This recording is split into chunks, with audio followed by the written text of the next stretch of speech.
Hey Lucas, here is how you're going to do it. This is actually your account. Everything is there. Look at this, it's your dog. So today, let's go down to reading. Wednesday, well actually let's do yesterday's. It says reading.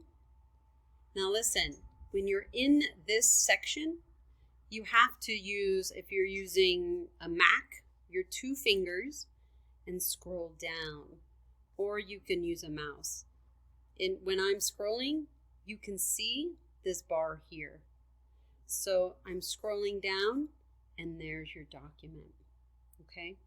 You can also click view assignment, and it looks like this was already handed in, but it will be here. Let's go back and try one. Wednesday. There it is. You already handed it in. So it looks like you're figuring it out. All right, let me know if there's anything else.